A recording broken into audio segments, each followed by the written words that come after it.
Hello friends! So I wanted to make a different kind of video today. I wanted to talk about the Acolyte. You can probably tell that I'm a huge fan of the Acolyte, but I'm kind of disappointed with the state that they're in since the 092 patch. And it's been a month and a half at this point, and things haven't been resolved. So I don't know. I'm just, the 1.0 release was announced recently, and it's only, what, 4 months away? So it just has me thinking about what we want to see as a community and me personally, for the 1.0 release, what that's going to look like, and how to get there, basically. So, as you saw, Acolyte has some pretty powerful tools at its disposal right now, and I don't think they are intentional. I hope they are not intentional. The biggest problem is negative mana right now, I think, because obviously there is no cap to negative mana. My display says I have 22,000 mana, but in fact it's overflown a couple times. And when you overflow in computers, from like if you get to the biggest or smallest possible negative value, then you loop over to the largest positive value, and that can happen over and over. It seems to be tracking the actual value, but it's just the display that's broken right now. And although the skill displays seem to think that I have positive mana, because they will let me cast Infernal Shade, but they don't actually let me cast Infernal Shade. Nothing happens because I have negative mana. So that's a bug. And that's really what this build is about, is I wanted to take just as many possible bugs and exploits and smush them all together to show just how ridiculous things are right now, or can be.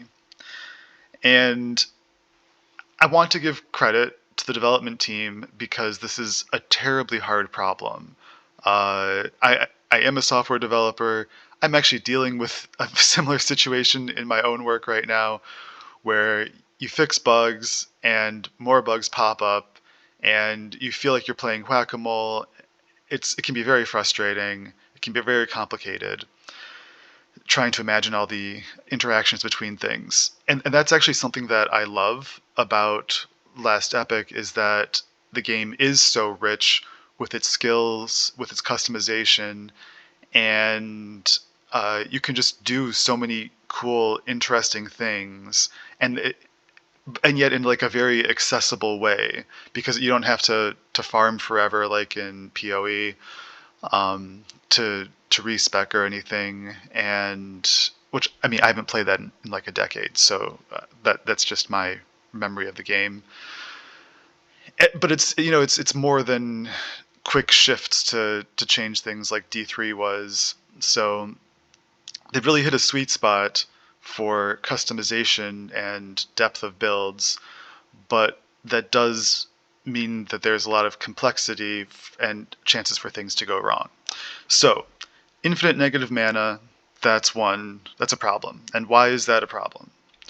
Well, you probably know this already, but with 092 we got experimental affixes, and ward per missing mana was one of those. And so this is such a cool item concept, because it is taking the negative mana mechanism, and we're starting to craft, functionality around that, so turning it into a resource. Super cool. I love it.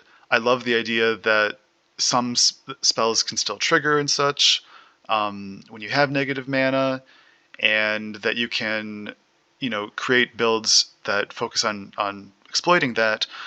But when you put a defensive layer like this into it, it becomes, when you have an unbounded, infinite resource, that's a problem. So how much mana do I have right now? Well, I'm just going to cast Transplant and see how much ward I get. I get about 1 ward per missing mana. So that was 20 plus 60 plus another 60.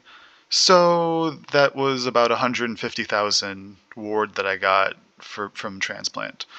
So yeah, 150k ward every 2.4 seconds. Minor problems there. You probably already know that. But then the question is, what can we do when we have negative mana? Well, Necromancer or Acolyte rather, has a lot of tools actually that they can still use when they have negative mana. All of your bone and blood type spells that use health instead of mana, all still accessible.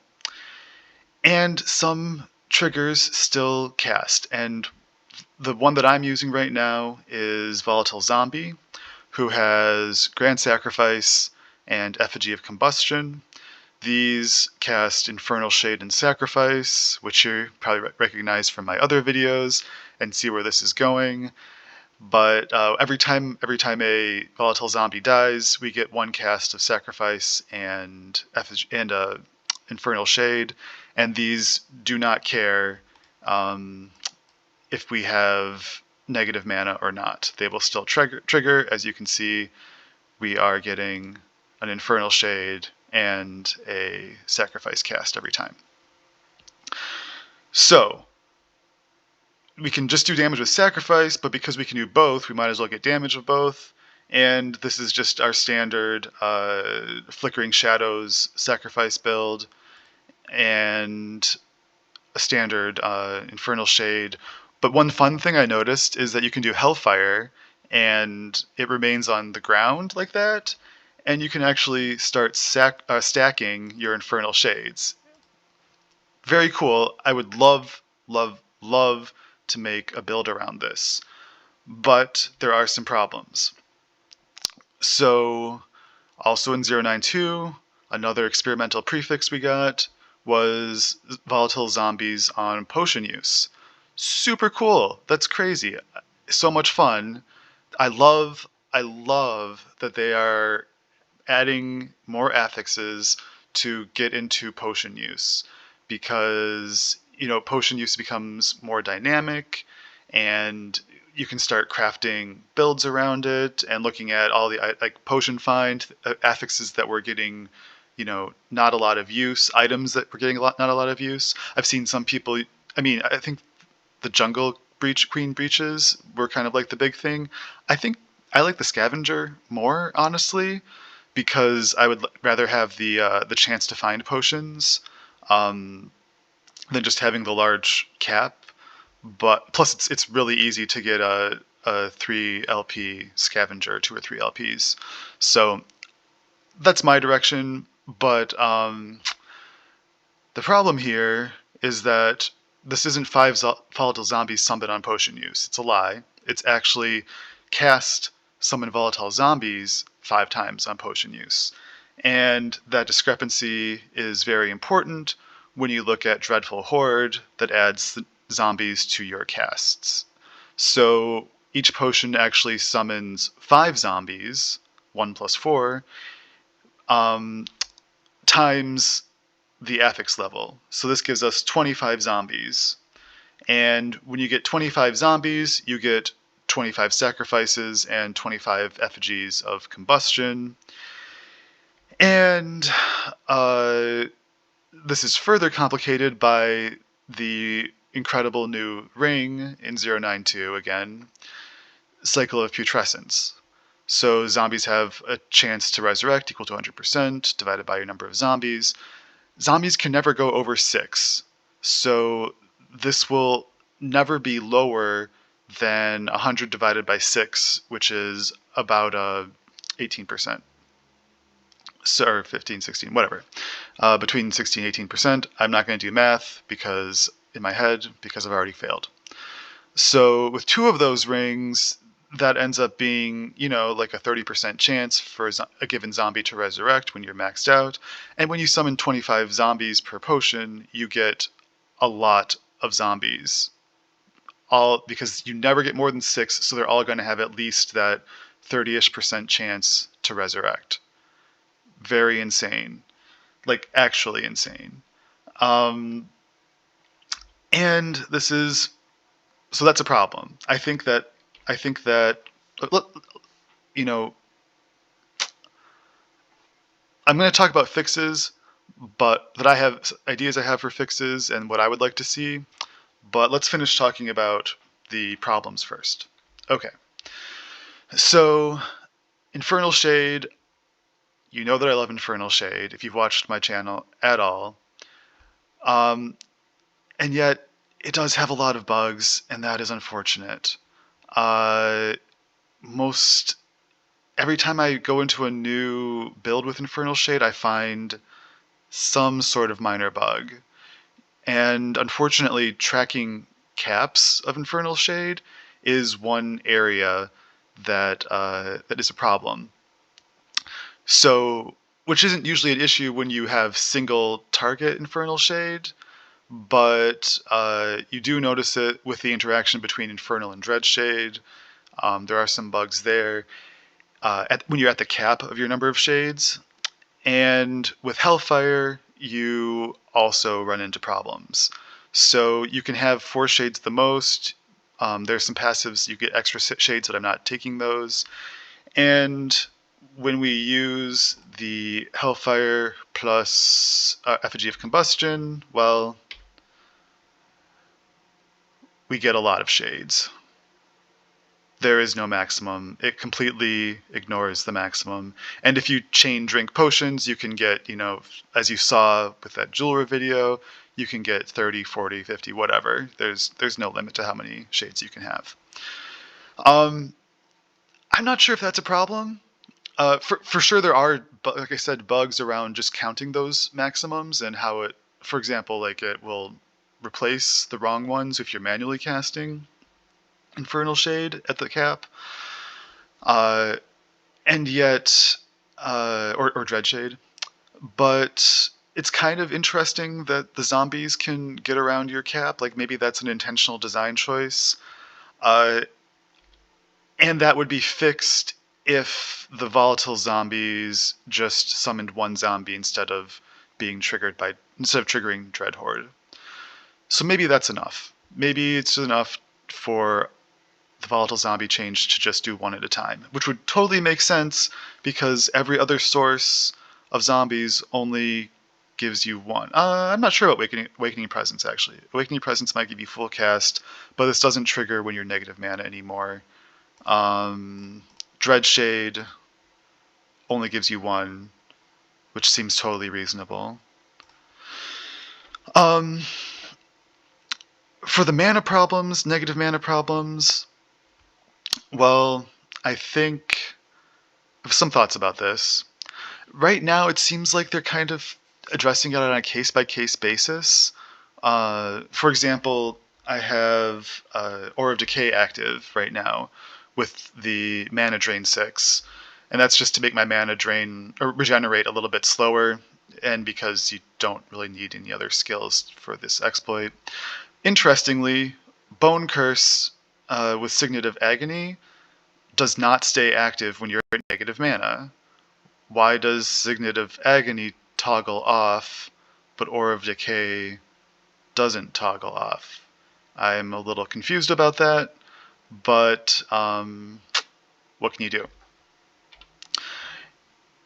So I guess that's actually why the reason I brought that up was because some skills behave differently.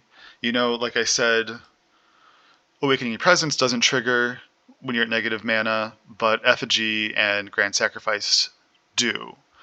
Some skills have a hard cap, like Sacrifice.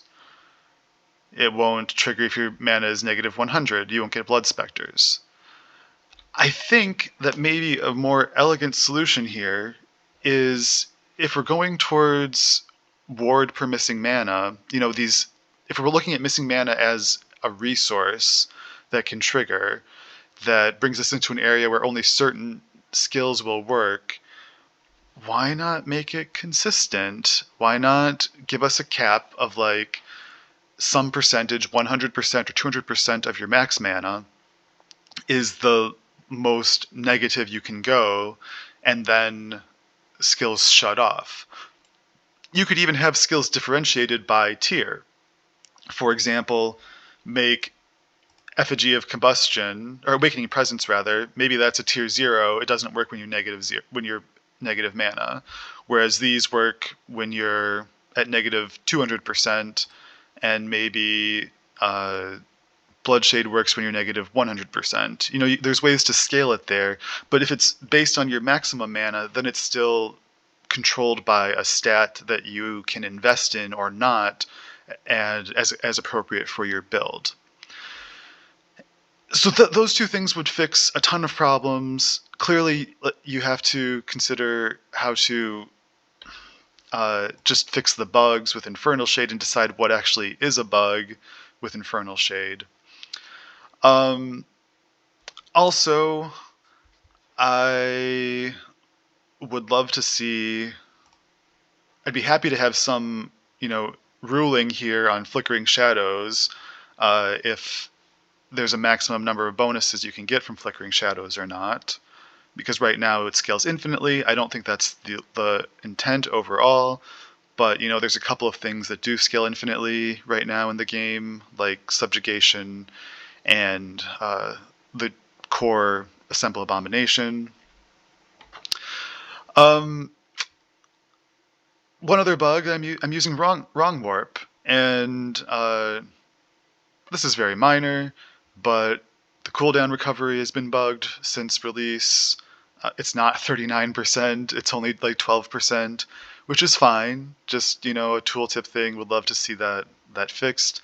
Also, a little bit of oddity with Wrongwarp. You can go through Julra's, in the Temporal Sanctum, you can go through those closed gates with the random teleport.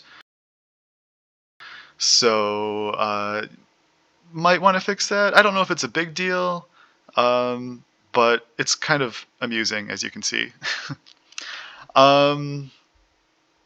Yeah, so it's really the point here was just the negative mana and the zombie belt, and then their interaction with Cycles of Putrescence. It's just all working together to create a really absurdly powerful build that should not exist. So yeah, I don't know. If you have other ideas for what kind of fixes they should see, what I really want is just, the reason that I want these fixes is I want to create builds that are somewhat stable. Because if things are unstable, you don't know what actually is a bug and what isn't. Obviously, the Infinite Ward can't last forever. The zombies, that seems too exploitable right now. But even like I'd love to make a build without these items, but I'm not, that uses the Hellfire node with Infernal Shade, but I don't know if that's actually sustainable, and if the number of Infernal Shades relative to the cap is actually a bug. And, as we go towards 1.0, I think that the process of testing needs to be hardened, and the turnaround time on addressing these game-breaking bugs needs to be sped up. Obviously, they are working on 1.0 right now. That's where all their development time is going. I can totally appreciate that. It's just that I don't want to see a loss of confidence as things go unresolved either. So there's kind of a push and pull of how you devote your energy. It sounds complicated. I don't envy the development team right now, but like I said, they've created a really special, amazing game, and so I certainly am rooting for them to succeed. Yeah, I don't know. That's my ramblings for the day. I appreciate your interest, and if you have questions, if you have thoughts, if you have other ideas for fixes for these problems, or if there were things that I missed that you'd also like to see fixed, yeah, let me know. Let's talk about it. And yeah, thanks and take care. Have fun playing.